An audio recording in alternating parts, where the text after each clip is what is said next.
I had heard the rumors about the Red Room before. The old house was filled with strange stories, but none more disturbing than the tale of the room that no one dared enter. They said it was haunted, that it carried with it a dreadful curse. The elderly servants were always quick to change the subject whenever it came up, and the housekeeper, Miss Arnold, gave me a warning glance whenever I showed interest in it. But I was determined. The challenge of spending the night in the Red Room was too great to resist. It was an old family tradition that only the bravest, the boldest would even consider. So, when I found myself at the great mansion one evening, invited by a friend who had recently inherited the property, I made my decision. I was led through the darkened corridors of the old house, its silence so deep that even the smallest sounds echoed eerily through the hallways. The light from the candle I carried flickered with each step I took, casting long shadows in the cracked walls. At last, we came to the door of the Red Room itself. The room was exactly as I had imagined. It was large, sparsely furnished, and, true to its name, completely bathed in red. Red velvet curtains covered the windows, and the wallpaper was a deep crimson shade. The furniture seemed to have been left untouched for years. A heavy wooden chair by the fireplace, and a mirror framed in black. It looked like a room that had been abandoned long ago, its only company the dust and the memories. The key to the room was old and worn, its metal surface dull from years of use. As I stepped over the threshold, a cold chill settled in the air, almost as if the room was breathing, waiting. My heart quickened, but I told myself it was just the atmosphere, nothing more. This was a challenge I had chosen, and I would not back away from it. "Are you sure you want to do this?" Miss Arnold had asked me when I told her of my plan. "The room is strange. You'll feel its presence, and not in a good way." "I'm sure," I replied, holding up my candle. "I have to know for myself." She had merely sighed, looking at me with a mixture of pity and fear. I didn't understand it then, but I would soon enough. I sat in a heavy chair by the fireplace, the room growing colder as I settled in. The candlelight danced erratically, flickering against the shadows that seemed to grow longer by the second. The silence pressed in on me from all sides. Every sound, the smallest creak, the faintest whisper of the wind outside, seemed amplified, like the room itself was alive. I sat for what seemed like hours, my thoughts racing. I tried to tell myself it was just a room, nothing more, but my nerves grew tighter, like a thread ready to snap. The silence was too thick, too suffocating. Suddenly, a strange sensation washed over me, something I couldn't quite place. It wasn't just the darkness closing in or the isolation. It was the weight of the room itself, the feeling that it was watching me, judging me. The shadows in the corners seemed to shift when I wasn't looking directly at them. My heart began to race. I stood up, my legs shaking slightly. I looked around the room, trying to shake off the sense of dread that had settled into my bones. The mirror on the wall caught my attention, its surface dusty and cracked, reflecting nothing but the red haze of the room. That's when I felt it, the change in the air, the shift in the room's atmosphere. It was as though something had shifted within the very walls themselves, as if the room had suddenly become alive with a dark force. I couldn't explain it, but I knew, deep down, that I was not alone. The temperature dropped sharply. I could see my breath now, misting in front of my face. I turned to the door, but the darkness outside seemed impenetrable. The candlelight sputtered violently, and I nearly dropped it in surprise. I felt trapped, the weight of the room pressing in on me from every side. I rushed to the door, my hand shaking as I reached for the handle. But as I turned it, the door didn't budge. I tried again, harder this time, but the door was locked, impossibly so, as if the room itself were holding me captive. I began to panic. My mind raced with thoughts of escape, but my breath grew shallower, my vision clouding with a strange dizziness. I backed away from the door, stumbling toward the mirror. My own reflection seemed distorted, twisted. My face was pale, my eyes wide with terror. The silence returned, only now it felt suffocating. I could hear my own heartbeat pounding in my ears. The shadows seemed to crawl closer, filling the corners of the room, closing in on me like a living thing. I couldn't breathe. I couldn't think. It was as if the room was alive, feeding on my fear, my desperation. And then, as if to answer my panic, I saw it, a figure in the mirror standing behind me. A figure that shouldn't have been there. I spun around, but there was no one. I was alone. The room was empty, save for the cold, oppressive air and the deep, ominous silence. I rushed to the door once more, my heart pounding in my chest. This time it opened. I didn't look back as I ran out of that room, out of that cursed house. I fled into the night, not stopping until I was far from that mansion, far from the suffocating presence of the Red Room. I never returned. And to this day, I cannot explain what happened in that room or what presence I felt watching me. But I know this, whatever was there, it wasn't of this world. It was a darkness, ancient and waiting.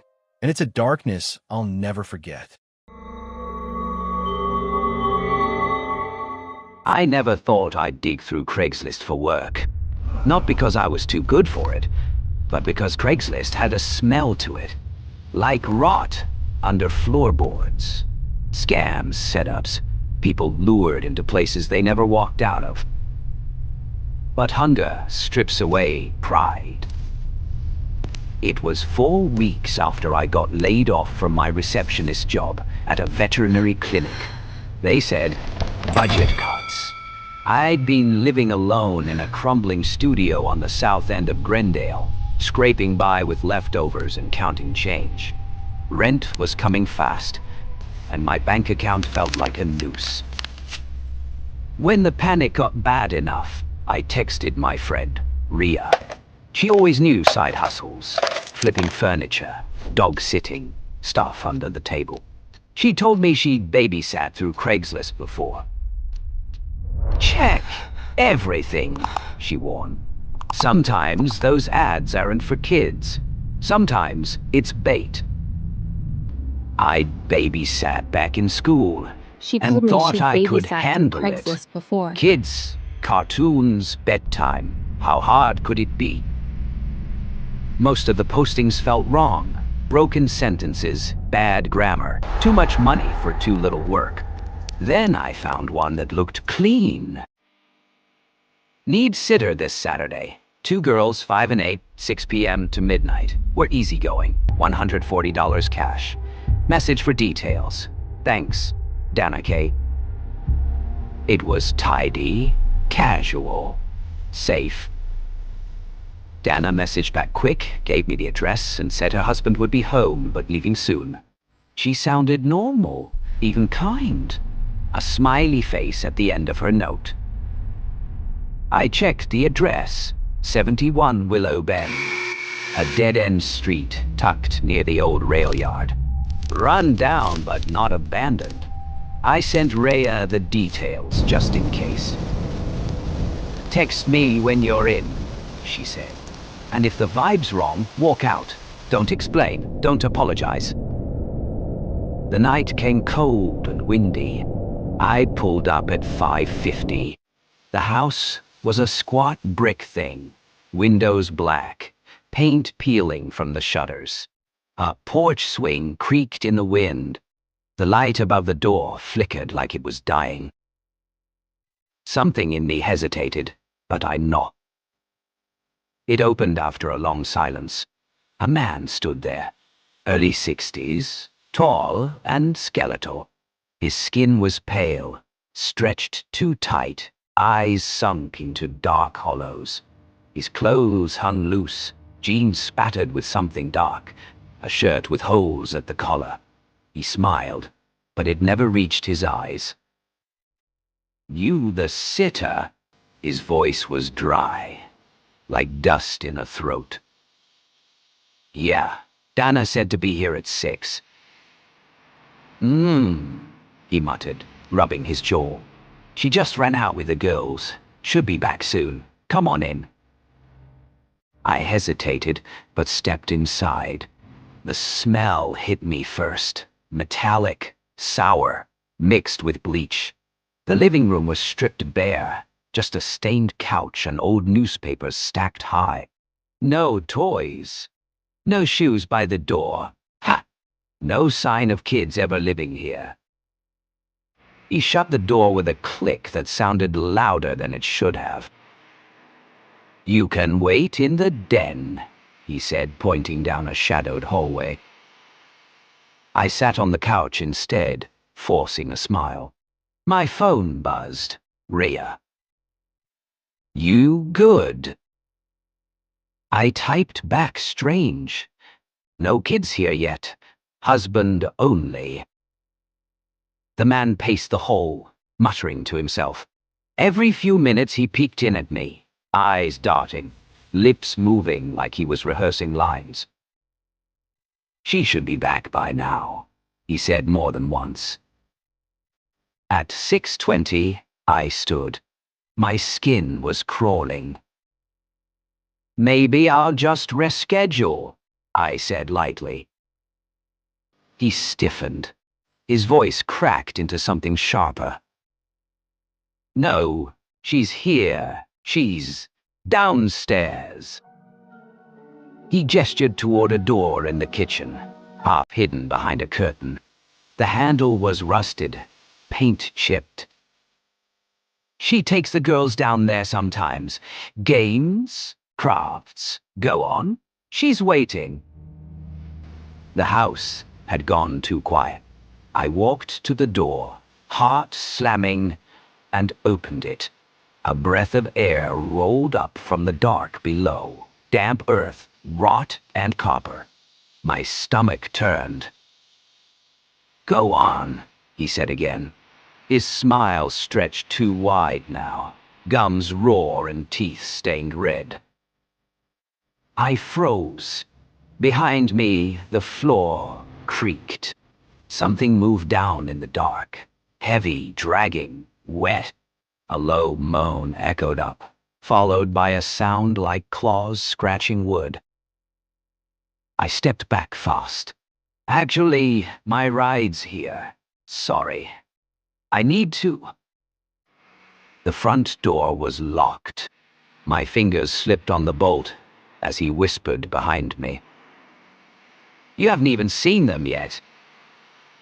The sound from the basement grew louder. Not children. Not human. The stench of blood thickened in the air. The lock finally gave. I flung the door open and ran, his laughter chasing me out onto the porch. I didn't look back until I was in my car. He stood in the doorway, smiling with his ruined mouth, while something thrashed in the dark behind him. I drove until my lungs burned, parked in a gas station lot, called Rhea, sobbing. She told me to call the cops. I did. Gave the report, gave the address. They said I'd check. 2 weeks later, I got a text from an unknown number. "Hi there. Saw your babysitting profile. 2 kids, easy night. $140 cash. Let us know if you're free. Dana K." Same words. Same bait. Different number. I blocked it. More messages came. New numbers each time. Now, when I scroll job boards, I still see them. Same phrasing, same pay, different names. And I wonder how many others went inside, how many went down the basement stairs, and how many never came back.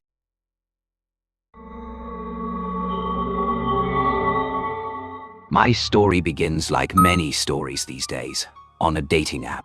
I met her through Connect. Her profile was Jenny.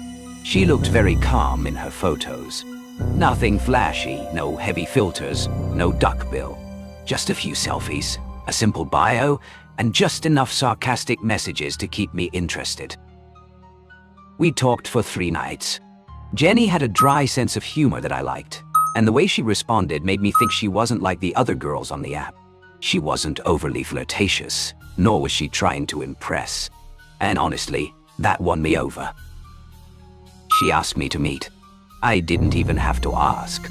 That surprised me. She picked a neutral location, a quiet coffee shop on the edge of town.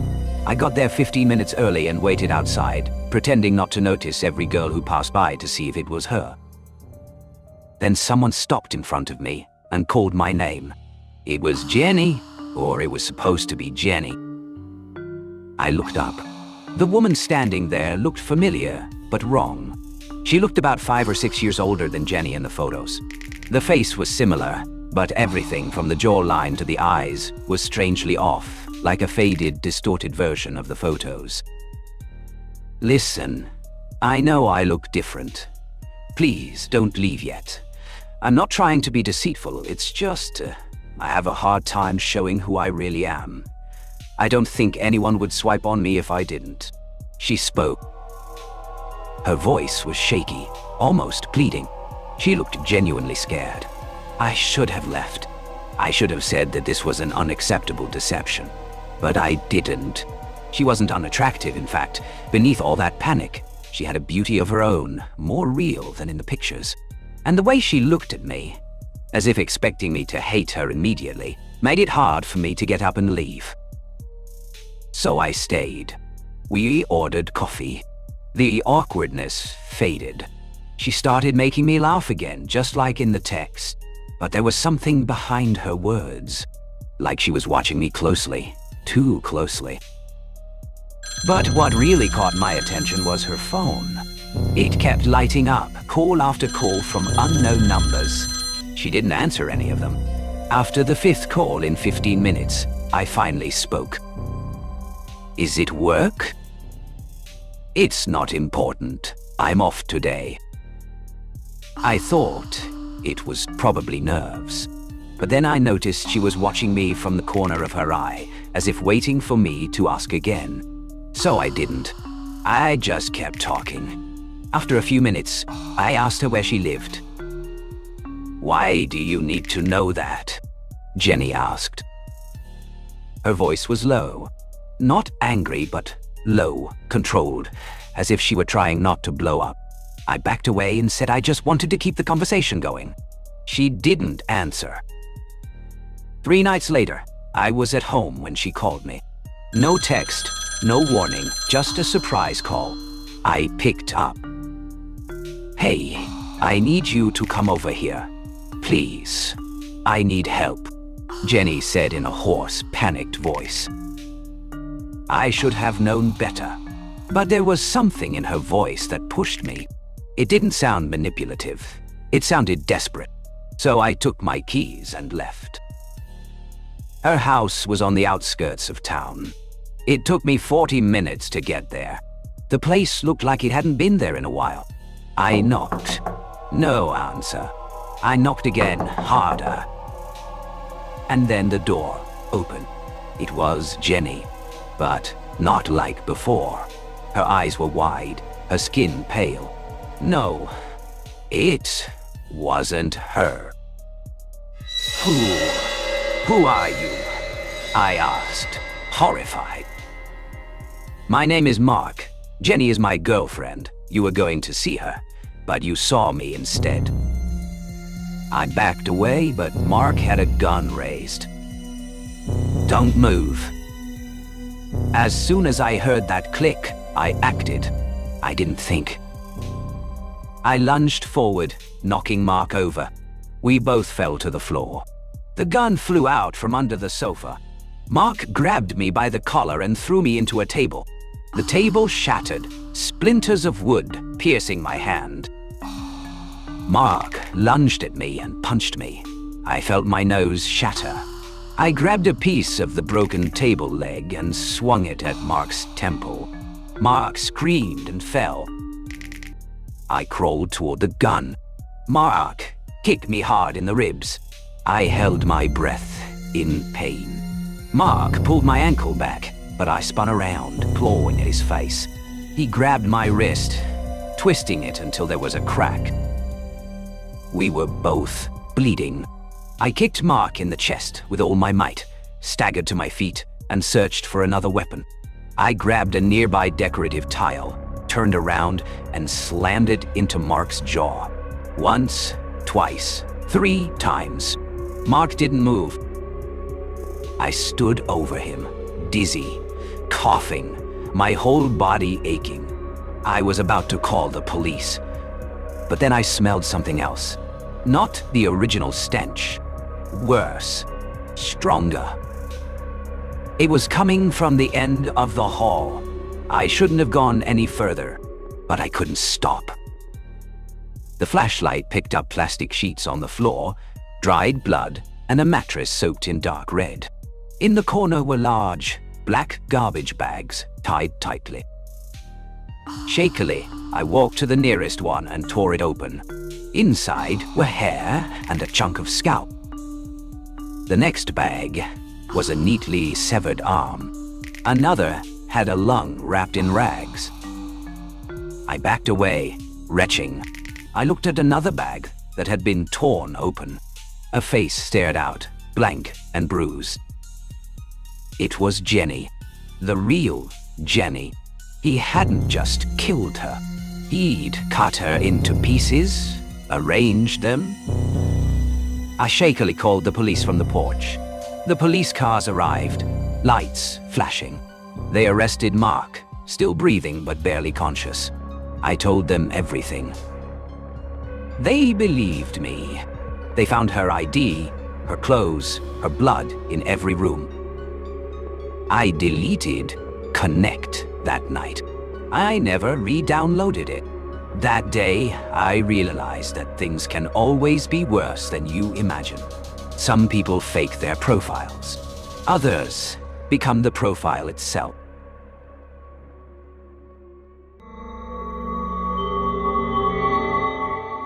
A deserted country road winds through dense fog. Tall trees loom overhead. A single car headlights cut through the darkness. Inside the car, Jason Harper driving and Emily Harper sitting in the passenger seat. Jason, are you sure this is the right place? The realtor said it's just down this road. The house is supposed to be abandoned for years, perfect for renovations. The car rounds a bend and suddenly the silhouette of an old decaying mansion emerges from the fog. Its windows are dark, some broken vines crawling up the walls. Jason parks the car. They get out. The wind picks up, carrying a faint, whispering voice. Emily shivers. The front door groans as Jason pushes it open. The air inside is cold, stale, and smells faintly of decay. They walk in. Their footsteps echo in the empty halls. Dust swirls around them in the moonlight. A grand staircase leads up to the second floor, its banister warped and rotting. Suddenly, a faint child's laugh echoes from upstairs. Emily freezes. Did you hear that? Emily Enchka Ging. Probably a raccoon or something. They continue, exploring. In the dining room, a long table is covered in cobwebs. Chairs are overturned. A silver candelabra lies on the floor, dented. Jason picks it up and shakes it gently. Then the candelabra flies from his hands across the room, smashing into the wall. Jason and Emily stumble back, horrified. A loud creaking sound comes from the staircase. Both look up. A dark shadow moves across the top landing. It disappears. Emily gasps. Dort. Emily unwraps a blanket, trying to warm herself. A sudden knock comes from the window. Both freeze. Who's there? Who's there? Emily startled. Jason slowly approaches the window. Nothing is outside. He sighs in relief. The knock comes again, louder this time. A faint, distorted child's voice whispers, "Go away." Emily clutches Jason's arm. The temperature in the room drops dramatically. Their breath becomes visible. Suddenly, the lights from their flashlights flicker, Shadows stretch unnaturally along the walls. A cold, unseen hand brushes Emily's shoulder. She screams. Jason grabs a nearby chair, swinging it wildly, but hits nothing. The room is empty, yet the presence is undeniable. A low, guttural whisper fills the room. You shouldn't have come. Jason and Emily huddle together, terrified as the first real night of horror begins in Willow Creek. Jason and Emily are huddled on the floor, clutching each other. The cold in the room is unbearable. Their breaths come in short gasps. Shadows twist unnaturally across the walls. Jason grabs his phone, trying to call for help. No signal. He tries again. Still nothing. A soft, dragging sound comes from the hallway outside the room. Something is moving. A door at the end of the hallway creaks open slowly on its own. Emily hides her face in Jason's chest. The room grows darker, as if a shadow is spreading. A low, almost human-like moan echoes from the corridor. I want to leave. I want to go home, Emily crying softly. Jason slowly stands, trying to look brave. He grabs a candle from a dresser and lights it. The flame flickers violently, then steadies. He steps into the hallway. The floorboards groan under his weight. Cold wind brushes past him. He shines the candle down the hall. A small, pale hand suddenly reaches out from under the staircase, grabbing at him. Jason stumbles back, screaming. Jason! Emily screaming. The hand disappears as quickly as it appeared. Silence falls. But now, faint whispers are all around them, echoing from the walls and ceiling. Whispers overlapping. Leave. Now. Go. The next morning, the rain has stopped, leaving a damp, foggy landscape outside. Jason and Emily are examining the house by daylight, the horrors of the night before fresh in their minds. They find a small library, dusty and full of cobwebs. Emily opens a large book, flipping through pages of old newspaper clippings. Jason, look at this. Clippings show a series of mysterious deaths and disappearances in the mansion, all involving children. One article catches their attention. A woman named Madeline Thorne was accused of witchcraft and killed on the property in the 1800s. A sudden loud bang upstairs makes them both jump. A chair slides across the floor on its own. The air grows icy again. Jason grabs Emily's hand. We need help. Someone who understands this. Jason finds an old working landline in the study room.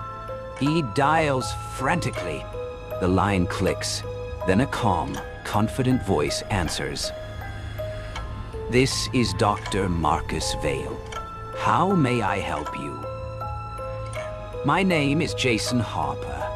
We moved into a mansion in Willow Creek. Something's wrong. There's a spirit here. It attacked us last night. Take a deep breath. Describe the events from the beginning. Jason recounts everything. The whispers, the shadows, the hand under the stairs, the dragging sounds, and the chilling presence. Emily adds the newspaper clippings about Madeline Thorne.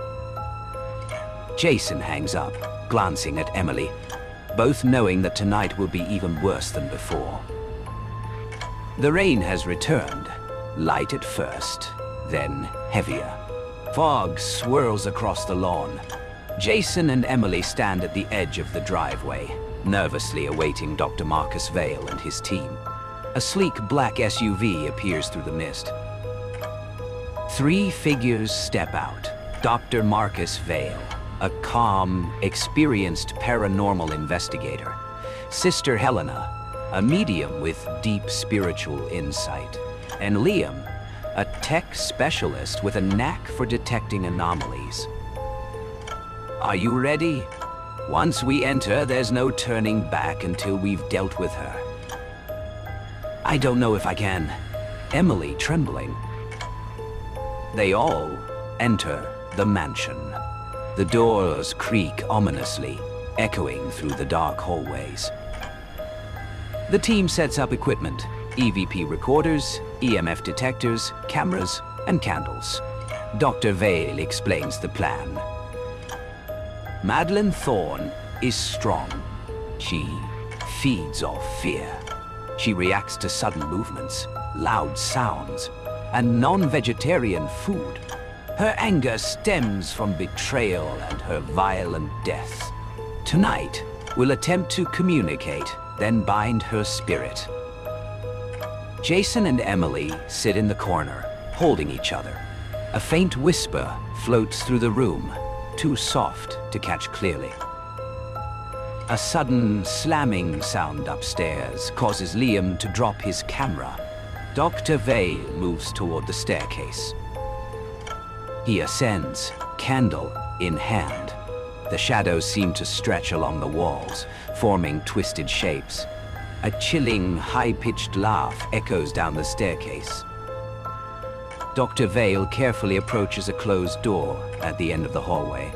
The temperature drops sharply. His breath becomes visible. Madeline Thorne, we are here to help you move on. The door slams open violently on its own. A shadowy figure appears. A pale woman in a tattered dress, her eyes black voids. Long black hair obscures most of her face. She floats a few inches above the floor, moving unnaturally. Madeline Thorne, your anger belongs to the past. You will not harm them. The ghost screams, a high-pitched wail that shakes the walls. Furniture slides across the floor. Candles extinguish themselves one by one. Liam shouts, trying to record everything. Sister Helena steps forward, holding a small pendant glowing faintly. By the light of the old, by the power of the unseen, I call you to listen. The ghost pauses, tilts her head. A whisper emerges, almost human. Why did they betray me? Ghost whispering. Suddenly, a loud crash is heard from downstairs. Jason and Emily run toward the sound. They see furniture thrown across the room. A shadow moves across the ceiling, then lands in front of them. It's Madeline Thorne, Emily screaming. The ghost lunges at Jason. He is thrown across the room. Emily tries to grab him, but the ghost grabs her too. Both are lifted off the ground by an invisible force. Dr. Vale runs to the center of the room, holding a small silver cross and chanting an incantation. The ghost lets out a chilling scream. Leave or die, ghost screaming. Jason manages to grab a piece of broken furniture, swinging it at the ghost. It passes through her like smoke, but slows her down. Dr. Val's shouting grows louder. Sister Helena joins in, the pendant glowing brighter. The ghost starts to dissipate slowly, her wail fading. The air warms. The objects stop moving. Jason and Emily collapse to the floor, exhausted but alive. Dr. Vale serious to Emily and Jason. This is only the beginning. Spirits like Madeline Thorne, they are powerful. But tonight, she has been weakened. The camera lingers on the shadowy corners of the room, hinting that she may not be gone entirely.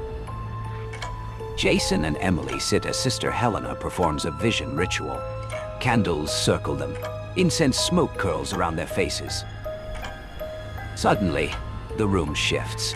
The walls seem to bleed. Her fury is born of betrayal, starvation, and murder. They left me. They left me.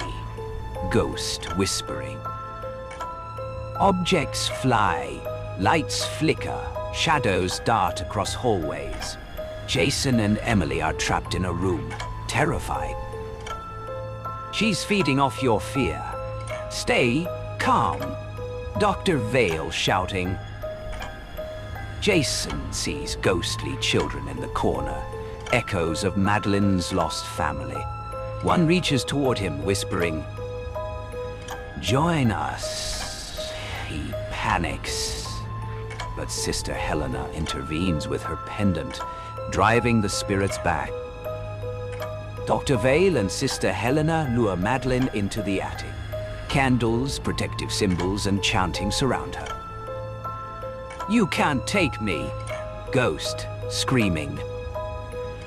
Emily, summoned by Sister Helena, repeats her mother's name to calm Madeline, connecting to the part of her soul still human. Madeline, it's time to rest. You don't have to hurt anymore. The ghost shrieks, convulses, then suddenly falls silent, hovering briefly before dissipating into mist. The attic is still. The storm outside breaks into light rain. The mansion is quiet. Broken furniture remains, but the oppressive darkness is gone. Jason and Emily sit, exhausted but alive. It's over. She's gone. For now. Spirits like her leave traces. Respect the house. Don't return alone, Sister Helena. Madeline Thorne's story is a warning. Not all spirits want revenge. Some just want closure. The team leaves, the mansion looming quietly in the early morning fog. The camera lingers on a corner of the attic. Faint black smoke curls, hinting she may not be completely gone. Jason and Emily walk away, holding hands. Birds chirp. Life seems to return to normal, but a faint wind carries a whisper. "I'll be waiting," ghost whispering. Cut to black. The credits roll, leaving a lingering sense of unease.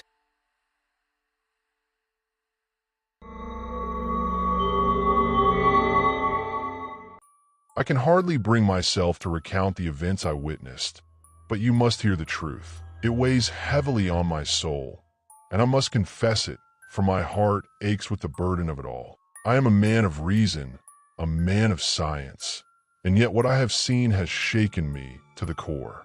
It began with my friend, Dr. Henry Jekyll, a man of great intellect and kindness. Jekyll had always been held in high regard among our circle of friends and colleagues. We had known each other for many years, and I admired his work in medicine and chemistry. He was a man of duality, as most of us are, but I had no idea how deep those divisions ran. Dr. Jekyll, as I've come to realize, was a man struggling with a part of himself that he could neither accept nor understand. He had told me about his experiments, his attempts to separate the good from the evil within himself. I remember laughing at him, thinking it a foolish fantasy. But when I learned what he had truly done, I could not laugh any longer. It was late one night when I first encountered Mr. Edward Hyde. I had heard rumors of the man, of his terrible temper, his inexplicable fits of violence, and his strange appearance. People spoke of him with fear, and I admit I was curious to meet him myself. Hyde was known to frequent a shabby building in the poorer part of town, a place I would never have ventured on my own.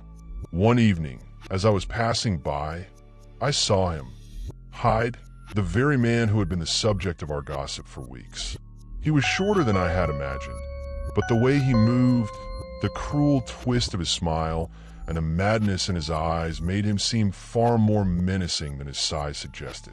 He didn't even acknowledge my presence as I stood watching him, and I felt an involuntary shiver crawl down my spine. After that night, I began to see him more and more often. Hyde would appear on Jekyll's property at strange hours, sometimes even disappearing into the doctor's home at odd times. I confronted Jekyll about it, but he always dismissed my concerns, laughing it off as if Hyde were nothing more than a fleeting acquaintance, nothing to worry about. But I was not convinced. One evening, as I waited in Jekyll's study, I noticed something strange. A vial of strange liquid was sitting on the desk, dark and thick like molasses.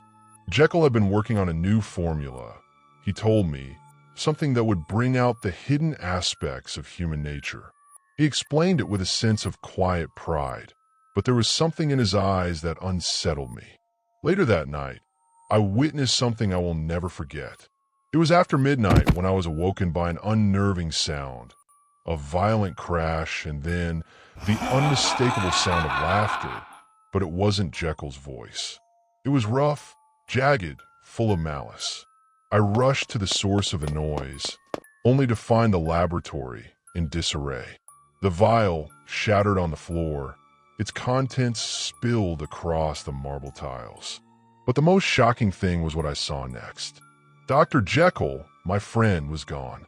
In his place stood the creature I had met before, Hyde. His face twisted into a grotesque grin, and his eyes gleamed with something that resembled madness. The transformation was not subtle. It was as if the very essence of Jekyll had been ripped away, leaving only this vile, monstrous figure in his place. I could hardly comprehend what was happening. My friend, Dr. Jekyll, had vanished, and in his stead was this depraved individual who had terrorized the city. Hyde's appearance, his mannerisms, everything about him was a stark contrast to Jekyll's calm demeanor and intelligence. The very air around him seemed to grow heavy with the presence of evil. Hyde spoke to me in a cold, almost amused tone, explaining the nature of the transformation. He told me how Jekyll had created a potion, a chemical mixture that allowed him to transform into another person, someone without the moral constraints that Jekyll had spent his life adhering to. Hyde was the manifestation of Jekyll's darker desires, his unrestrained urges, freed from the bounds of his conscience. I was stunned. I could hardly believe what he was saying, but the evidence was clear. Hyde was the result of Jekyll's reckless ambition, and the transformation had made him into something entirely separate, an individual who reveled in violence and cruelty. I begged him to stop, to return to the man I had once known, but Hyde only laughed. "You don't understand, utter son," he said. "Jekyll is gone. There is no turning back now. I am free." In that moment, I knew that my friend, Dr. Jekyll, had become a prisoner of his own creation. He had sought to separate the good from the evil within him, and in doing so, he had unleashed a nightmare. I had no choice but to leave. Hyde disappeared again, and Jekyll returned to his normal self, but he was forever changed. The man I once knew was now a shell of himself, tormented by the very thing he had created. I could see the deep sorrow in his eyes, but it was mixed with something darker, fear, regret, and an undeniable longing for the release that Hyde gave him. Over the weeks that followed, I tried to help Jekyll, but every attempt to reach him seemed in vain. His battle with his darker self was a losing one. Eventually, he locked himself away in his laboratory, refusing to see anyone. I did not hear from him for days, and then, one morning, I received a letter from Jekyll's hand. In it, he confessed everything, his experiments, his transformation into Hyde, the horrors he had committed. He told me that he could no longer control Hyde, and that he feared the worst was yet to come. When I arrived at his home, I found the laboratory door locked from the inside. The sound of desperate movements came from within. With a heavy heart, I broke the door down, only to find a lifeless body of my dear friend, Dr. Jekyll. He had taken his own life, unable to bear the horrors Hyde had brought upon him. The letter he left behind was a final plea for forgiveness, a final confession of his tragic mistake. But it was too late. The man who had sought to unlock the secrets of the soul had, in the end, been undone by his own darkness. Now, as I recount these events, I wonder how many of us, deep down, are hiding our own monsters. How many of us would be willing to face the truth of what we are capable of if only we dare to look? Julie is a 21-year-old woman living in San Francisco, a college graduate with a good degree but struggling with a low-paying office job at a small consulting firm. She is smart, ambitious, but weighed down by financial burdens, tuition debt, supporting her family. The dream of a university lecture hall in Canada, of white snow and a bright future, seems too far away. The burden of tuition debt and the desire to support her parents makes her feel suffocated. She realizes that with her current salary, that dream will always be just a dream. That night, in her small bedroom, Julie surfs the internet and stumbles upon articles about girls earning thousands of dollars a month from OnlyFans. At first, she brushes it off, feeling it is not suitable for her. But then, the images of bills, debt figures, and worried faces of her parents appear again. After a fierce internal struggle, she took a deep breath and made a decision. It's just temporary, she told herself. Just enough money to support my dream. I'll have it under control. She carefully created an account under the name Julien, filmed a short introductory video with a somewhat forced smile, and posted her first photos, which were still quite discreet. The first notifications of subscribers and small tips made Julie both happy and nervous. After a few weeks, she had a steady following, paying $10 a month. Gradually, she grew bolder, posting more daring content as requested. The money in her account grew, and the Canadian dream seemed a little closer. She promised herself that all of this money would go toward her education, and when she had enough, she would stop. Julie's life now alternates between two worlds, the dull office worker by day and the charming Julien online by night. One day, she attends a business conference at a fancy coffee shop. She feels out of place among the men in suits, the talk of contracts and profits. She smiles, handing over dozens of business cards with her full name, company, and, unfortunately, her home address, an odd requirement of the company to establish trust. That evening, Julie receives a notification that a new subscriber named John Smith has registered. He immediately texts her. The conversation starts out normal, even humorous. But then the questions become more personal. Do you have a dog? Are you dating anyone? Do you live with your parents? Julie, still naive and thinking that this was just a fan's way of getting to know her, answered all of them without thinking. Little did she know that each of her answers was providing the anonymous person with valuable information. After learning that she lived alone, because she said her roommate was away on a business trip, John Smith started making more daring requests in exchange for generous tips. One odd request was for a photo of her feet, then friend request on Instagram for $10. Julie hesitated, but the money was too tempting. She thought, it's just a friend request. What's the big deal? Julie accepted the friend request. She went to John Smith's profile and saw that it was completely blank. No posts, no followers. But there was an orange circle glowing around his profile picture, signaling a new story. Her heart skipped a beat. She clicked on it. The first story was a short video of her house from a distance, in the woods across the street, posted 2 hours ago. Julie shivered. It must be a coincidence, she tried to reassure herself. She swiped to the second story. This time, the video was from across the street, zooming in on her bedroom window, the only room with a light in the house. The video was posted 5 minutes ago. Julie's blood ran cold. Trembling, she swiped to the last story. It was a video shot right on her porch, looking through the glass. He's right here. Immediately, a message popped up on the screen. Let me in. Julie screamed, throwing her phone onto the bed. She heard the handle on the front door downstairs being turned roughly. She dashed out of the room, locking the door behind her, her hands shaking. She called her father.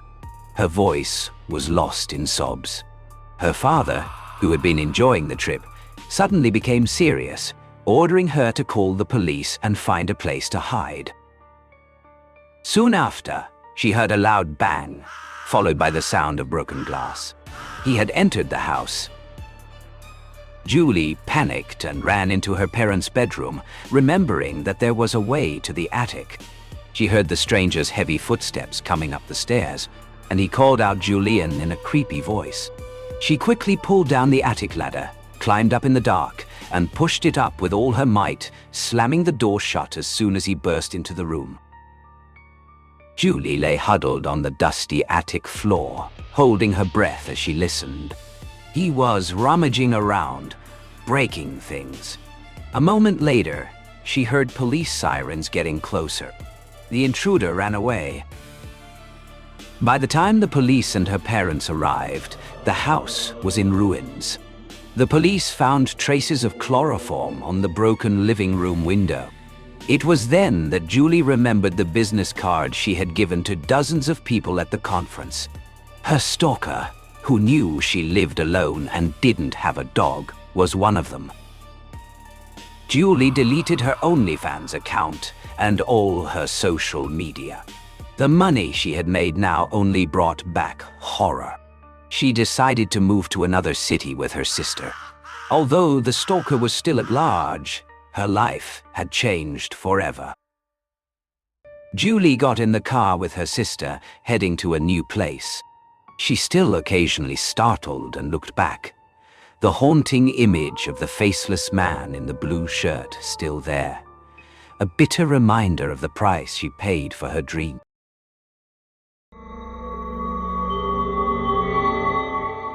Amit was sitting in his cramped room, staring out of the window as the rain poured heavily outside.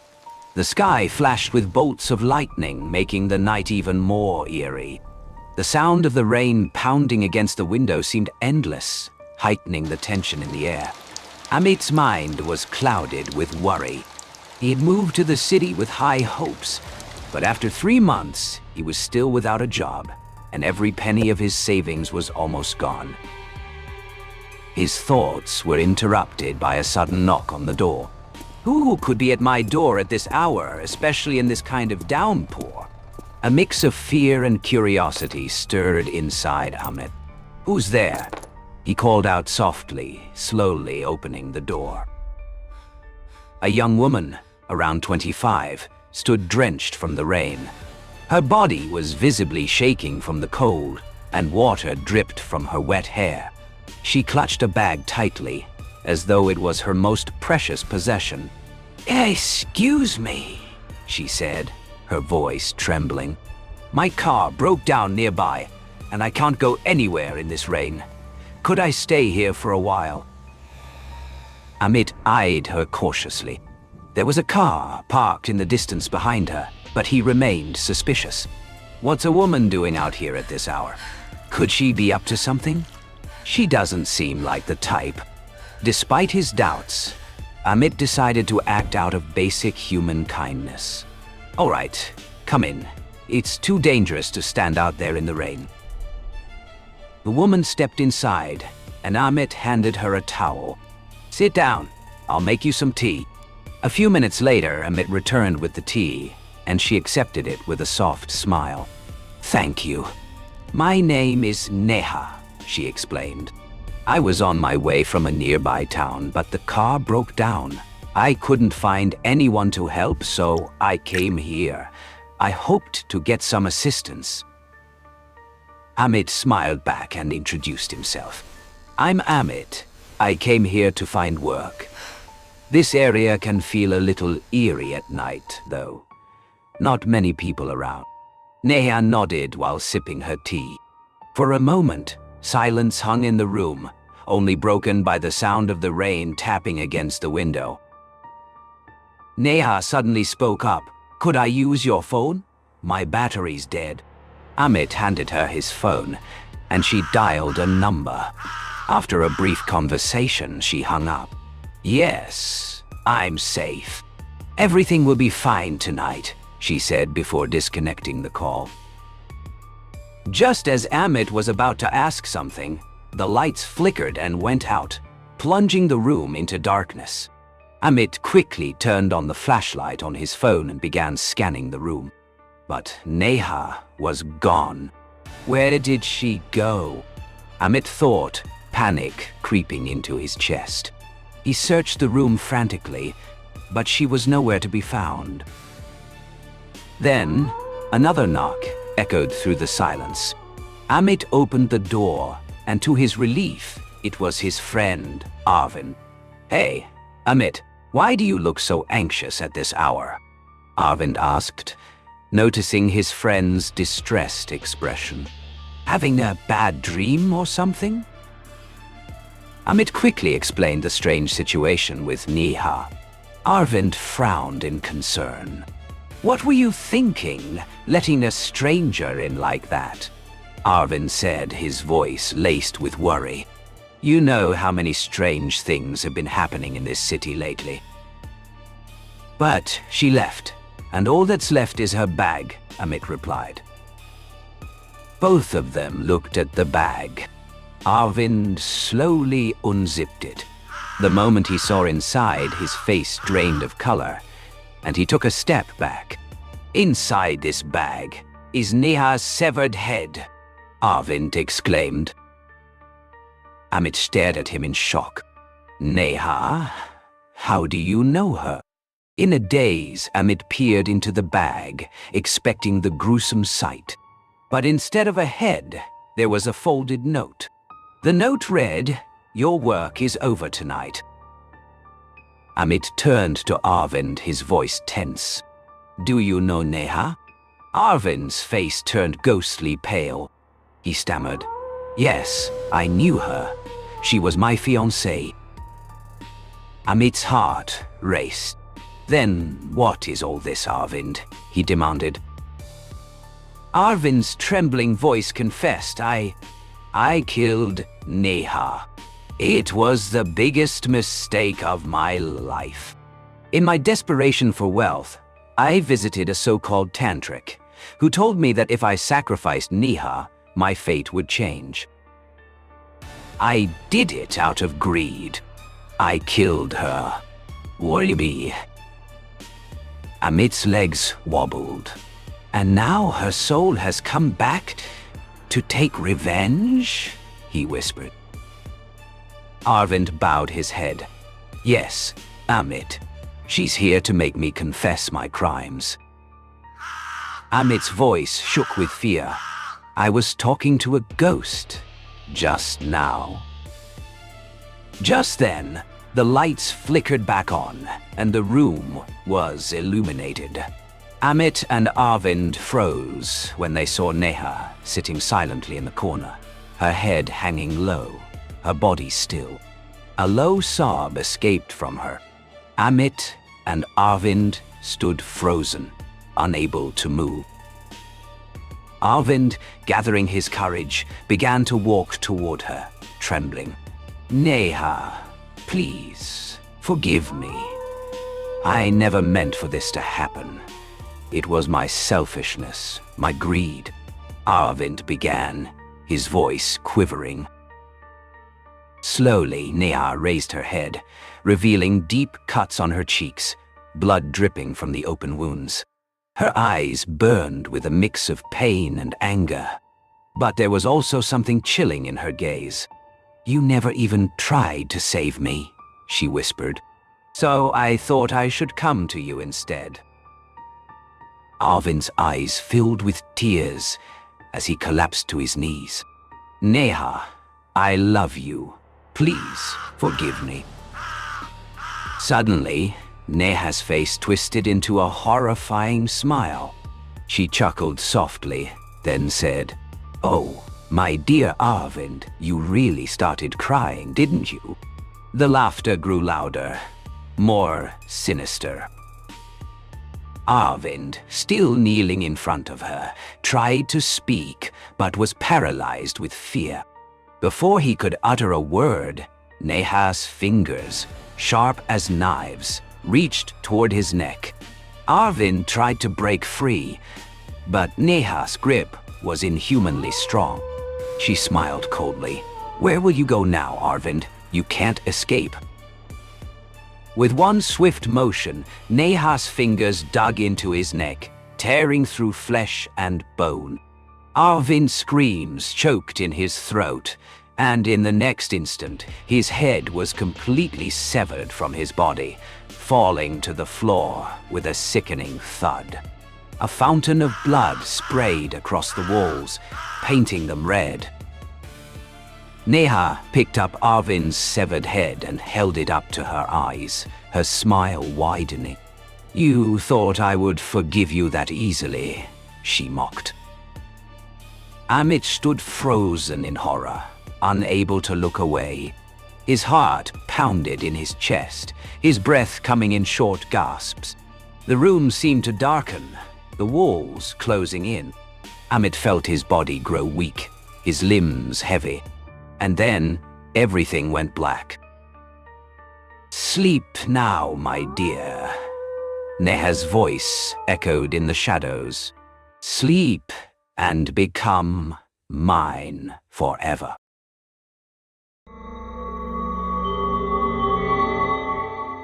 On the edge of a forgotten town, quiet rain fell on crumbling streets. Daniel walked slowly, water dripping from his coat, toward a girl beneath a flickering yellow light. She turned, a gentle smile, dress rippling like velvet wine in the wind and rain. "Eliza," she breathed, her voice drifting between raindrops like smoke. Daniel spoke under flickering light. Eliza nodded, untouched by rain. The cafe flickered with candlelight, safe yet strange, as if time inside bent differently. Their shadows danced, though Eliza's flickered offbeat, not quite hers.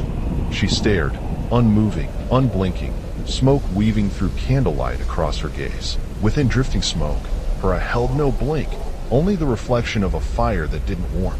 A drop of wax burned his skin. The flame blinked, the room shivered. "Only when it rains," she mouthed, and the candle flared as if startled. Rain dripped onto her hand, but her skin didn't react. Like porcelain, Daniel looked away, light flickering across his face, like something unseen breathing nearby. She smiled, and her shadow smiled differently, disconnected, late. The clock ticked once more, then stopped. A drop of rain from the ceiling tapped its glass like a signal. A gust lifted the curtain. Something passed beyond the glass. Fast, vague. A cold draft crept in. Daniel shivered, but Eliza didn't blink, untouched, unbothered. She rose. A chair groaned.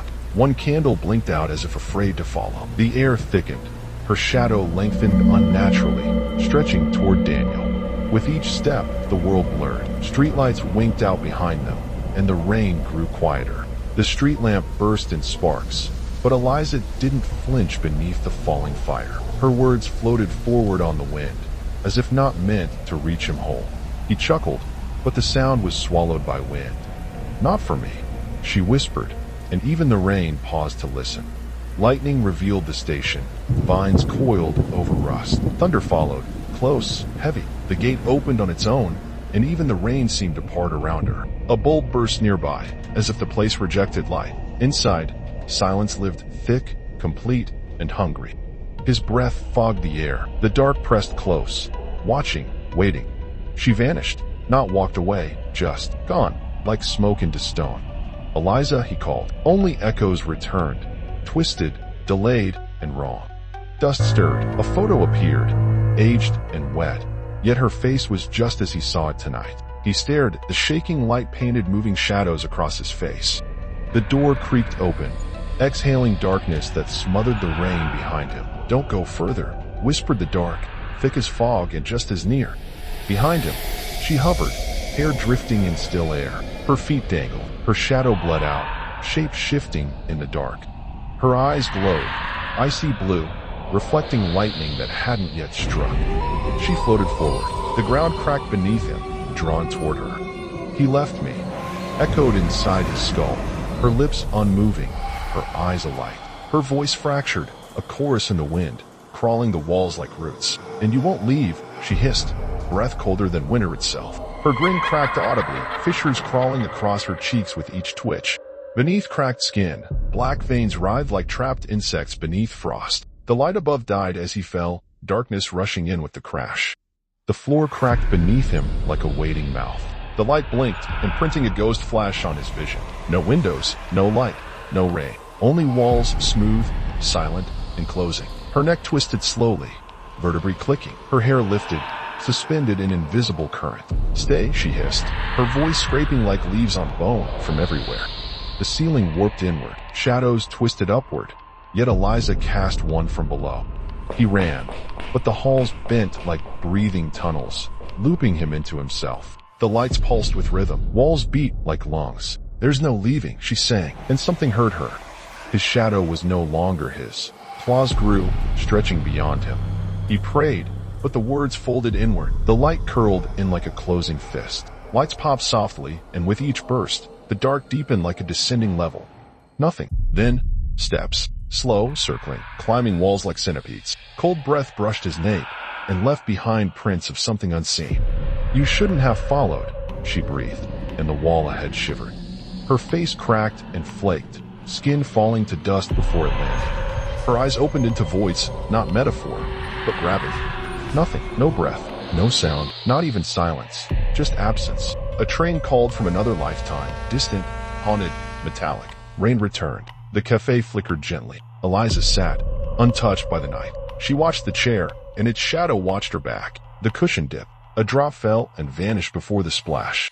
Through the rain-blurred window, someone paused, déjà vu blooming on their face.